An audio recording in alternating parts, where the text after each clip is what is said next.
Okay. So now it says we're live. So say hello to everyone. Hello, everybody. Good morning. Good morning. This is my great friend John Sutherland.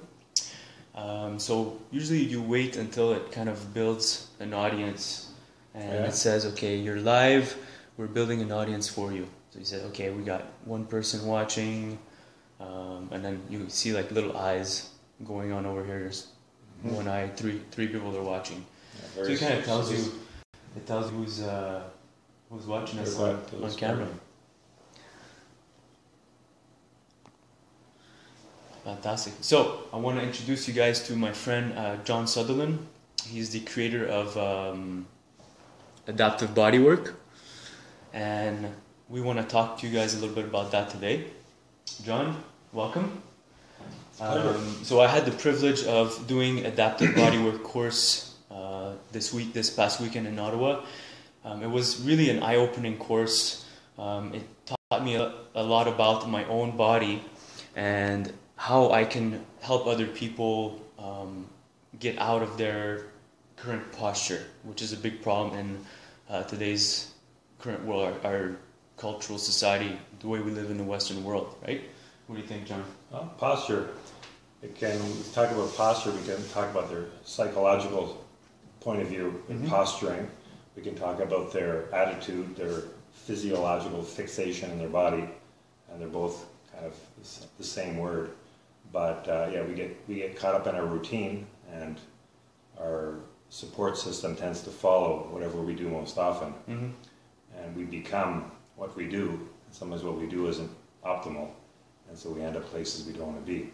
So what do you mean by a support system? What is Well, a support system, I'm looking at your connective tissue, your fascial tissue, everything that holds you up, everything that supports your skeleton. Your skeleton, which is a collection of bones that by themselves are not going to do much they'll just fall to the ground like a pile of bones. But it's the tensioning and the tensegrity of all the tissues, the struts, the bones are struts with the elastic members and the muscles and the fascia and the connective tissue. We're talking about all the various manifestations of the collagen and elastin, tendons, cartilage, etc., that really rig our bones to give us that attitude, that upright posture, for better or for worse. And we can have a posture which helps us move easily with little resistance. But if we spend too much of our time at a computer, in flexion, or wherever we are, right? Most people, they live in that posture. Our body tends to want to accommodate us, and it will say, okay, so we want to shorten those tissues, do we? And then it obliges you, and then you find out that you have trouble standing back up. I mean, you can stand back up, but now it's become a bit of an isometric contraction instead of just a nice floating, buoyant position that you can maintain effortlessly. You see people trying to get into their nice upright shoulders back position, to appear well on Facebook or in a photograph. Sure. But as soon as they relax from that, so there's not their real. You're saying that that's not really their real how they usually hold themselves or carry themselves. They have to assume. No, people have their regular persona and the way they support themselves normally, and then they have their artificial or their Facebook kind of selfie persona, which is whatever that end posture is. Which is a stretch. It can be a stretch of the imagination, a stretch of reality, it can be a stretch of a lot of things. But ultimately, we want to open up that tissue and create more space, modify the hardware, create a physiological room to navigate, and then we want to get the people involved, get them aware of how they're moving, so they can take advantage of that new space, and they can assume a better possibility. Because the hardest thing is the shortness, our position. It becomes who we are. We become emotionally attached to whatever that, our job or what we do most often. The forces that it puts on us will take us somewhere, and that becomes who we are. And then to pull out of it, to assume some canon of ideal posture, you do it temporarily, but you can't really function anymore because you're adding more strain into an organism that's already strained. So maybe for a photograph, you take the picture and you collapse back to who you are. Yeah. So I mean, we have gravity acting on us 24 hours a day. We have any repetitious task we do, our ergonomic position, how we drive, how we sit, the sports we do. Stress, daily... Emotional, physiological, biomechanical, they're all stressors that tend to act on the tissue similarly, densifying it, shortening it, creating more adhesions, and essentially trying to give us more support in whatever position we adopt. So over time it changes the body adapts to whatever the person... The body, that's the problem. The body adapts perfectly. The nervous system adapts perfectly.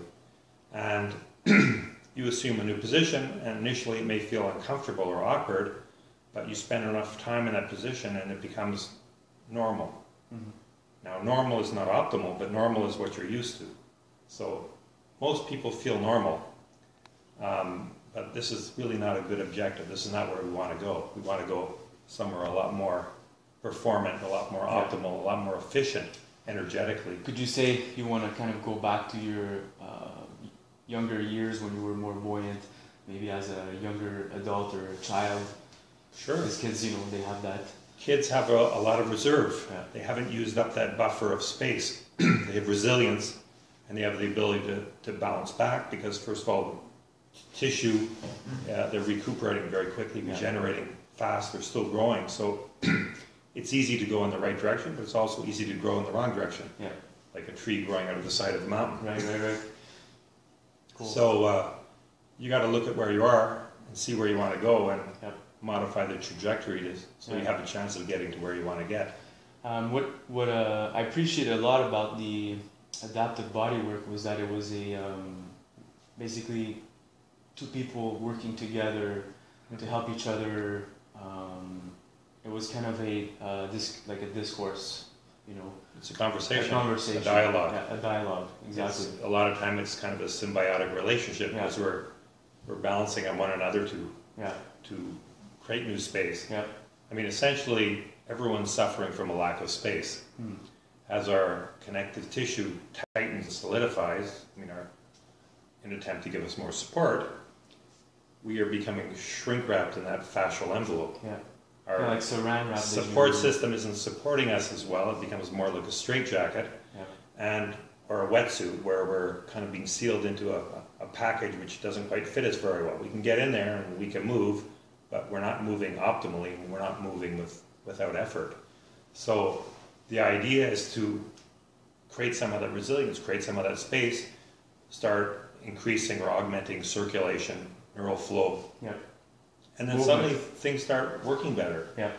And as your physiology improves, your outlook changes, your psychology, your energy, your mindset. Yeah. And this is one of the bigger things that you do some body work on someone and they get it, I feel good, I feel buoyant, I feel long, I feel light. Yeah. And what is that lightness? That lightness is where we're taking away we're taking away some of that shortness. And through pressure and movement, we're dissociating layers of tissue that should be gliding one on top of the other, but have become essentially glued down in an attempt to give us support. But too much support, it's a continuum, mobility, and stability. But we go too far along the stability end of the spectrum, we become solidified. And solidification is not the goal. We want to have enough stability to do what we have to do, and enough mobility. So you got to find, the requirements to be a yoga teacher and to be an NFL linebacker are not the same. Yeah. And you got to decide where on that spectrum is going to be optimal for you, and you're going to take some loss at either end. But this is the price you pay for specialization. I think it's difficult for people to even realize this, just because there's such a rat race world that they're just so consumed into their own routine that they don't spend time to look within and get that awareness of their own body. They're just so caught up in the daily activities, you know, with the kids, the responsibilities with life, and then when they think about, okay, I gotta either get fit or lose weight or do something to move or exercise, people, you know, they think about moving, right? They say, I've got to exercise or go to the gym or start some type of program. That may not be the best approach right away, right? Because that there would be... Well, they often get distracted Yeah. from who they should be, and they're doing what, you know, they go into that sympathetic emergency mode. They're in the fight or flight response. They're trying to survive, basically. So all the non-essential things get pushed aside. You focus on getting your primary task done at the expense that, you know, your body gets a little bit warped out of shape and your diet may take a hit and your recuperation is not quite there. Yeah. And all these things, you can get away with them for a while, especially when we're young, we have that reserve. But, you know, you're getting to be 30 and 35 and 40, and that margin of that ability to recover suddenly isn't quite as quick. There's not as much resilience. And this is, it's not that because you've suddenly hit an age, this has been happening since you were a kid, but you've been building up this resistance, this, you know, I mean, you look at diet, for example, people start building up insulin resistance from a young age, and you don't get to a level where it has a great consequence till, you know, 30, 35, and suddenly you're pre-diabetic and things aren't working like they should have been working, and you say, what the heck? I could always eat whatever I wanted. Yeah. Well, you could always eat whatever you wanted, and there was a consequence. It just, it hadn't built up to the point where it became an issue. Same thing physiologically. And you'll get people who says, well, I'm going to compensate for, you know, all this, I'm in a rat race, I'm working like a dog, but I'm going to go and do CrossFit. So they go and they submit themselves to a system, a great system with, you know, a lot of variation and movement, but it's very high intensity based, high intensity, high repetition, high load, very often. So high frequency. This is a pretty big capacity training to go into for someone who hasn't been there regularly. Exactly. And, you know, it's a little bit wishful thinking to imagine that, you know, applying yourself for 1 hour a day, with the best of intentions, of course, is going to undo the other 23 hours of being bent over your, you know, poor living habits. So you got to think, what is happening in those other 23 hours? This is what's really shaping you. It's not the 1 hours with the best of intentions at CrossFit or whatever you're doing. So you can't really undo things. You got to figure out how you can set yourself up so you're always a bit aware about how your body is moving. What would be the first approach that you would take or suggest to someone that's looking to start to get fit, so to speak, right? I know fit is a very vague word in general, but if you use the term so that the average Joe thinks about, hey, I want to get fit, you know. So well, first of all, we have to figure out what is their definition of fit. Exactly, right. So what are they hoping for? What do they want to achieve? And look where they're starting from. So maybe we want to do some testing and evaluate, you know, do they possess the necessary foundational movement skills that a child should have, a young person should have, an adult should have. And, you know, if you don't possess the basic fundamental movement behaviors, and you want to start layering on performance or skill, you're going to be shortchanging yourself. Exactly. So we call this building fitness on dysfunction. And you see it all the time, but, you know, you're going to plateau very early. You're going to become disinterested. You're not going to make the gains you want. You're going to wonder why. I put in all the hours. Yeah, but you're driving your car, but you got flat tires. So it's not going to ever get you there. And you got to be able to rest it back and look and say, well, what am I missing? What essential behavior am I missing? And these can be tested, and a baseline can be created, so you know where you're beginning, and you're looking at what you have to do to improve your foundational movement behaviors. And then when you've got good alignment and good movement, you can start to add some capacity to that, some load, some intensity, and that's going to take you in a positive direction where, you know, you're going to get what you want, you're going to grow, and you're not going to hit that plateau. But Otherwise, you're just going to exacerbate the dysfunction and you're going to come to the end of your rope a little bit quicker. And so adaptive bodywork, of course, is one of the big tools we use to, I mean, we're looking at a movement pyramid, and the base of that pyramid is mobility. Yeah. So if the mobility is missing, Yeah. I mean, this is the basic essential quality, no mobility. You know, your articulations are not moving, and you need that movement to create proprioceptive information. Your brain gets its awareness, spatial awareness, proprioceptively from those joint receptors, from those neuroreceptors in your joints. And if they are inadequate, your brain becomes scared. It doesn't have good information from the joints. So one of the ways it protects itself is with pain. So your feeling of pain is just your brain not knowing, oh, is it safe? Is it not safe? You don't have mobility, you also don't have motor control because you need the movement. So now, not only do you have that unstable foundation, but you can't build on a wobbly platform. It's going to collapse. You got to shore it up. You let your brain know it's safe. You got to create the space, create the mobility, and regain that lost motor control. Fantastic. And then you build up. So adaptive bodyworks. Let's go through, let's say, a session. What would we do in a session with a student or a person that is wanting to do that, wanting to start a regimen or a program? How would you approach? As always, again, we want to look and see what are the fundamental movement behaviors that they're missing, and then compare that to what are their objectives, and then we want to look at what's the weakest link in their system, because this is always where they're going to get the biggest gain. So I'm going to evaluate, do an assessment, a movement assessment, and we'll see there's certain things where we call it substandard, non-optimal. And there's a priority, there's a hierarchy of which things are more foundational and more earlier in that neurodevelopmental sequence, which will predict which ones you really have to get first, because the other ones are based on those prior movement skills. I got it.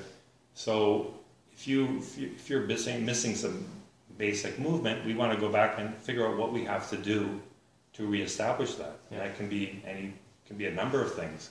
Like we had you the other day doing some bear crawling with an axial load, activating the transverse abdominis. We're connecting your upper and lower segments this way, neurologically, and then when we retest, your motor control has gotten better magically. So you've become stronger, you've become more able to move effectively, and we did something that should have tired you out, but it actually made you more performant. So this is just creating that connection, and it's pretty amazing when you see how it works. Absolutely. But getting back to the most essential requirement is mobility, and you don't need too much mobility, you need enough mobility. Because we talk about resources, you have to come to the game with adequate resources. Whatever you're doing, whatever your sport, there's a certain basic subset of strength, of power, of carrying ability, and motor control that you're going to need. And you'll see that many athletes will have pretty much the same set of resources, but one of them is going to be a star, and one of them is going to be an also-ran. What's the difference? Well, it's how people have worked with the resources, how they've become resourceful to activate the most out of those resources, the same set of resources. So resourcefulness is something we're tapping into neurologically. We're connecting you to your space. We're getting you to move in ways, in contralateral, going across the center line, activating that connection so you can use more of what you have more effectively.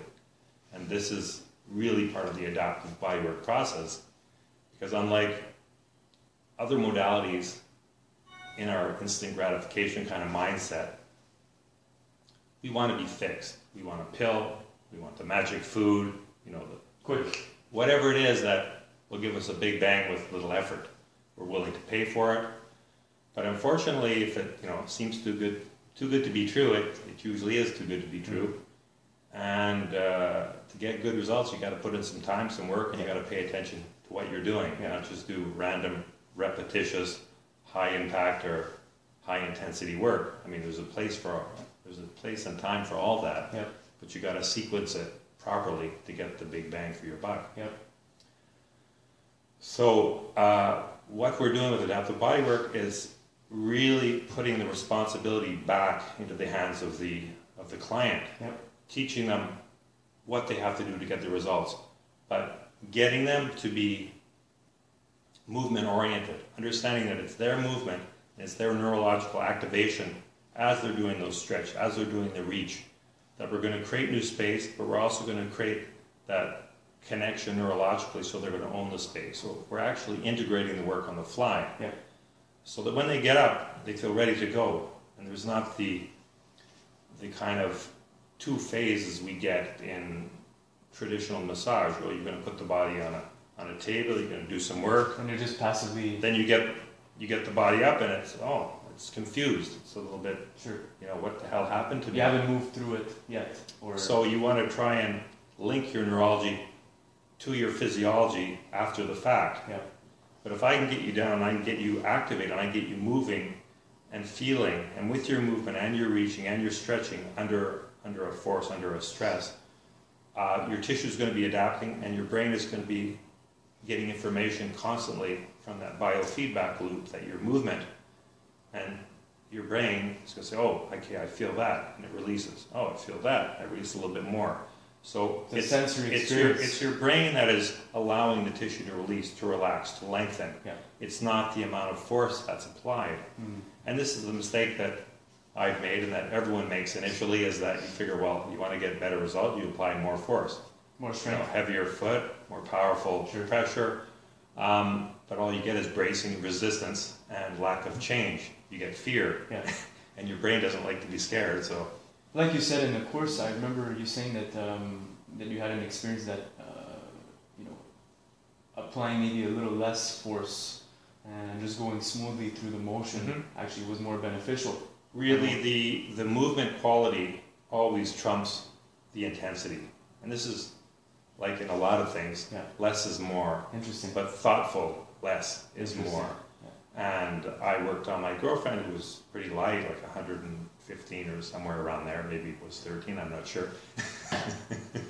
But my perception of the weight was that, it's inadequate. I need more weight because I'm big and tough, and but just to humor her, I went through the motions, the movement, to give her the full feeling, not expecting I was going to get very much out of it. But I finished that little session, I got up, and I said, wow, that's amazing. It's magic. I mean, I felt everything I was hoping to feel that I would have needed 200 pounds more to get. Mm-hmm. And then I realized that it's really how you move that is creating the change. So we want to go back to responsibility. Receiving passive bodywork is not useless, it's just not as productive as it could be. Yeah. And it's the degree to which you're connected neurologically is the degree to which you're going to get a change. So knowing that, I tell people, my analogy is, essentially as a client, you're a bear. You have an itch.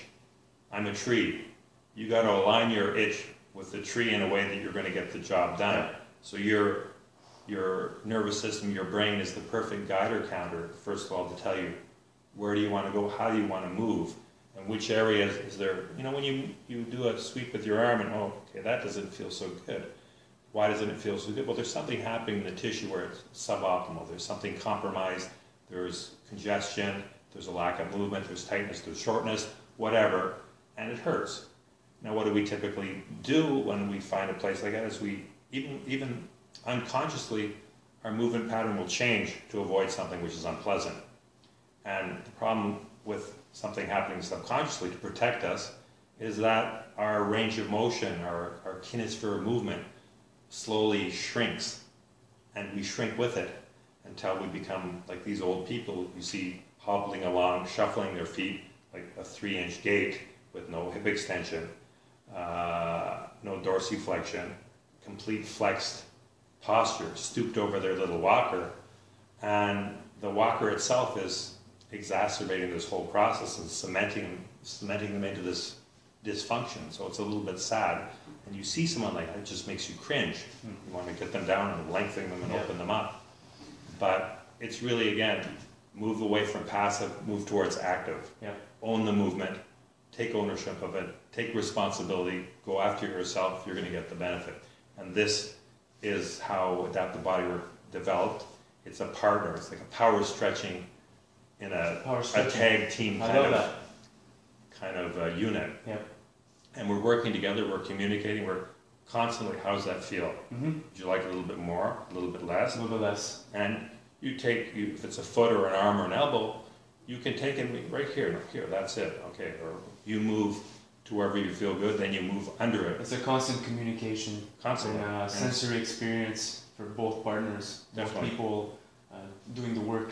And what feels perfect when you're static is suddenly going to be changed as soon as you start moving. So if this is the right amount of pressure, as you add movement, it can be too much. You got to dial it down a little bit, and you'll get the result.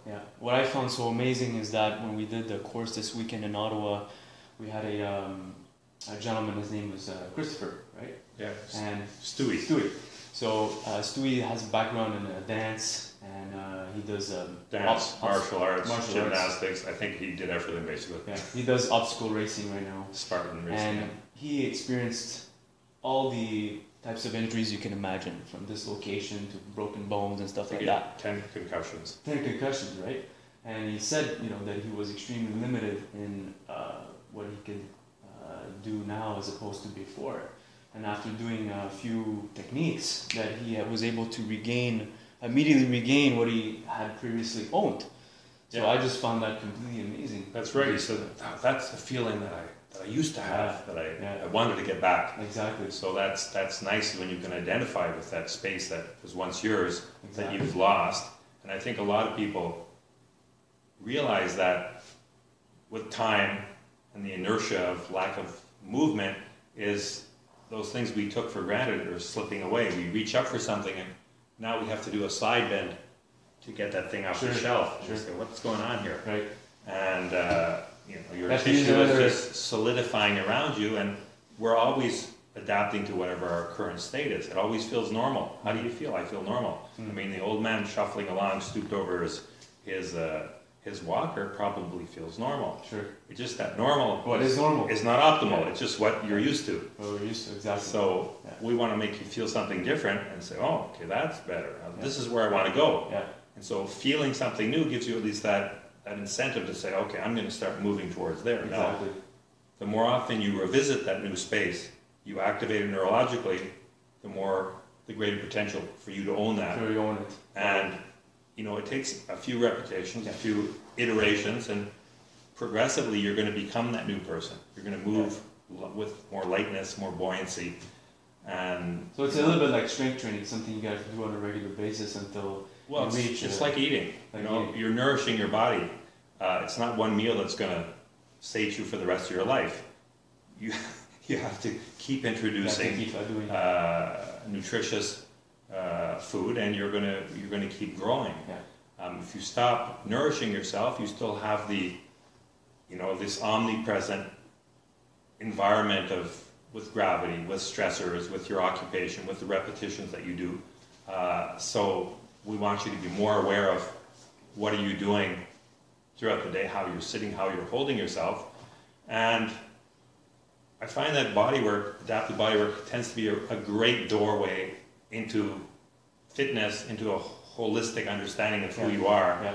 Because if you've invested in your body and you feel that change, the magnitude of movement change, which can happen quickly, then you say, oh, okay, now I'm going to start paying a little bit more attention. I'm maybe going to eat a little bit better food. I'm maybe going to go to sleep a little bit earlier. And it's just that consciousness you take on.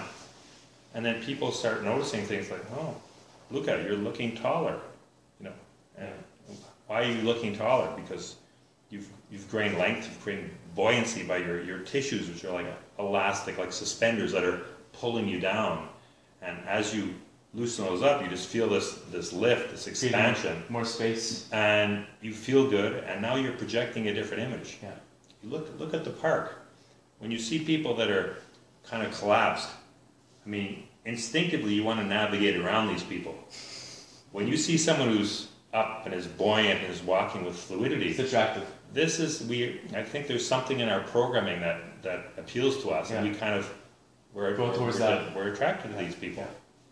So if you're in the public eye, if you're a presenter, I mean, how you stand is key to how you're going to perceive, the image you're going to project. Yeah, absolutely. And I've worked with people often, they tell me is that, oh yeah, I feel better, I feel more upright, but more than that, my outlook on life has changed. Mm-hmm. And it's just, you're viewing things from a different support vehicle. Yeah. And that's pretty magical. So it can also change your emotion. Definitely. I mean, how can you disconnect them? Yeah. It's... So would you go as far as saying that our bad posture has a liaison to how we feel? People are feeling depressed, have a negative image about themselves. Or definitely. Definitely. I mean, it's just holding you back. I mean, you're like a criminal dragging a heavy weight behind you. Ball and chain. And you feel that weight. Ball and chain. I mean, there's a lot of scenarios I was talking yesterday about one of Canada's best cyclists ever, a fellow named Jocelyn Lovell, who unfortunately was in an accident, became quadriplegic. But an anecdote I have when I was racing in the States from an American team rider, he was talking to me or relating the Somerville experience he had, which is a prestigious money race criterium, very fast, very big riders. And he noticed that he was in a good position behind Jocelyn Lovell. He said, well, I'm just going to ride out on his wheel. I'm going to pass him at the line. And this is a classic, a lead-out scenario. And he says that when Jocelyn Lovell took off, I just felt like I was tied to a post. And that feeling of tied to a post is a reality that most people experience, but they don't know it. And they're tied to the post by their glued down, inefficient, short, shrink-wrapped support system, their tissue. And you want to get in there and open that up. Yeah. It's like a guitar that's untuned. It's not going to play very well. Or too tight. You tune it up and it's going to play better. Yeah, fantastic. There's a lot of analogies. I mean, I'm a cyclist or an ex-cyclist, so I think of, you're riding a bicycle, but you're riding it with the brakes on. You hear the squeaky sound of the brakes and the rubber burning, and you say, that's odd, but you get used to it. And you ride along, and now you think that bike riding is this thing that comes with a burning rubber smell and a squeaking rim sound. But if you can just take those brake calipers off the rims, so, oh wow, freed up. I feel light. I feel wonderful. And this is a pretty good analogy for what people are going through, and demonstrates how you keep adapting to inefficiency. And you forget, well, geez, I used to be a little bit more performant than that. Yeah. So we want to take it back the other way and give you a little bit more movement, a little bit more movement, not a little bit less and a little bit less, like we're kind of accustomed to. Well, in this case, we call it aging, right? So I'm older now, and people come to me and they say, well, not bad for 26. And I say, excuse me, 26? I think in the case of movement, more is better. Yeah, but not any movement. Quality. You want to have quality movement. So you want to move well. Move well. And then move often. Yeah. But if you're not moving well, moving often is just going to exacerbate your dysfunction. So this is where assessment comes, and then reinstating that mobility, getting your alignment. If you're going to be doing some overhead presses, some Olympic lifting, snatches, clean and jerk, if you don't have alignment, you're just fooling yourself, and you're just going to take yourself to an injury faster, because there's going to be some point where without the technique and the proper alignment, you're going to compensate. I mean, if you don't have mobility, you don't have motor control, everything you do is going to be some form of compensation. And the problem is you're going to continue to get gains, even doing things with limited resources, but eventually you're going to come up to that limitation. There's going to be people passing you, you're going to become discouraged. Well, how come? I put in as much effort than they are. And the tendency is for you to redouble the effort you're putting in there, and it's just going to cement you in your dysfunction even faster. And again, we have to say less is more. Let's take a look and see where you are. Let's evaluate your movement behaviors, and let's go back to the foundation and start from fresh. If you need a new foundation, it's tough, but you gotta do it. So how can this be accessible for people? How can they access this? Well, they can first of all call up a practitioner, Yeah. book a session, and depending on what this is a modality that works. Works on your support system. Works with chronic pain, dysfunction that's happened from an accumulation of poor movement, limited range of motion, pain in your motion. We're not dealing with acute injuries with anything that the emergency medical team is going to deal with. We're not dealing with disease. We're not. No. But everyone suffers from suboptimal movement. This is what we're addressing. So you speak to a practitioner and you start saying, well, everyone has some complaint. And this is always an interesting point of stuff because you're most invested in the thing that's most irritating. Usually that's the current most painful, irritating, the niggling spot that you don't like. It's good to relieve that. It's good to give it some space, but the other consideration is usually what you're feeling is a symptom. And the symptom is usually elsewhere than the cause or the root of that dysfunction. May come from you may have a shoulder symptom, but it may be a dorsiflexion problem or a pronating problem or a valgus collapse in your knee or a hip limitation. There's a lot of things that can generate a problem upstream. And typically in the palliative therapies is we are going to focus on your symptom, rub it, create some circulation. This is always going to feel good, but we're never really getting to the root of the problem. It could be a chain. As my teacher Tom Myers used to say, it's never the criminal that cries out, it's the victim. So we spend a lot of time dealing with victims. Meanwhile, the criminal is back somewhere snickering and doing what he does best. Yeah.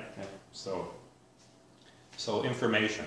We want to use the pain. We want to use what's going on. Listen to what's happening, and use this as a means of navigating the body, navigating through your movement to find what is not optimal. Yeah. I mean, your nervous system, like I said, is the perfect guider counter, which is going to give you information what's happening in your body. You've got to listen to it, and as you change and as you get some body work, you're going to see that there's going to be a shift. Sometimes you'll have a new pain somewhere else. Mm-hmm. You're going to undo some structures that have been glued down. Like most people, as if we're strapped into a straitjacket, and you can do a lot of things, but you're not going to do them optimally. And as you start getting a little bit of space, you might actually feel some new pains that you didn't have. Everything is glued down. You're not getting any movement. There's also less things to generate pain. You need movement. So there's kind of a process. You're feeling you got a little more space. Now you can work on a better quality movement. And it's a back and forth between working the hardware, working the software, working the hardware, working the software. They both go together. Working them together, integrating them simultaneously as much as possible. That's why we get the movement-based work happening. So there is hope. Of course. I mean, there's people we can change. I think sometimes people they lose hope because they think, this is the way it is. They think it's permanent, but not so. You can actually change the way you. Well, people have the misconception that if they, it's just a matter of work. Whether it's CrossFit or it's sprinting or it's whatever your sport is, they just want to put in more hours and somehow overcome their limitations, their impairments, their whatever was holding them back by just sheer quantity of work. And the problem is that if there's a misalignment, if there's compensation, you're just going to drive dysfunction, exacerbate it that much faster. So, I mean, the most important thing is quality movement. Quality movement. I mean, quality movement is job number one, and you have to see what it is. You got to see how am I not moving optimally, and fix it. You got to go back and get those things. So with people that are dealing with pain, whether it's low back pain or shoulder or anything in their hip, would this be something like a possible solution for them? Of course. Of course. I mean, we have some alternating segments of mobility and stability through our body, and if you have a mobile segment that has become less mobile, Now, one of the adjacent stable segments is going to have to take up the slack and start becoming more mobile, so that ultimately you can still move as you want to move. And a stable area is not good at being mobile, but if it tries to be mobile, it's going to generate information your brain doesn't like pain. Yeah. And so we have to go back and see, well, what's not working? Where's the stick and the spokes? Mm-hmm. And whatever that is, maybe you got a flat tire, you got to put air in the tire, and your performance is going to be better. Just whizzing around the track at top speed on a flat tire, you may get better at handling with a flat tire, but it's never going to be as good as if you can go back and see, well, what exactly is happening? My resources are not there. So you adjust that, and you feel like a super person. Fantastic. Well, guys, I asked John a whole bunch of questions, learning more about his system. If you'd like to know more about what John does, he can be reached at www.adaptivebodywork.com. Is that correct? That's correct. And we have practitioners all over Canada. Mm-hmm. Canada and United States. Canada, United States.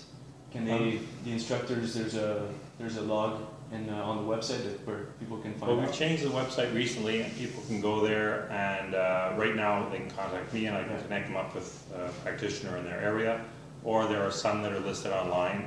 Cool. And all the information should be there. Give me a call. Yeah. My phone number is listed. And if you're a coach or a therapist that would like to learn more and possibly do the course, well, we also have John teaches a certification, right? Yeah. We have a Unit 2, which is a more advanced corrective strategies and assessment. That's going to be on February 4th through 5th in Ottawa at the Human 2.0 gym. And the following one will be at the end of the month, February 18th to 19th in Vancouver. Fantastic. That's all we have set up right now, but they're all There's going to be more. Be posted as we go along. Yeah. It's definitely a worthwhile course, guys. I was highly impressed with the past weekend, and I'll be looking forward to implementing in my system.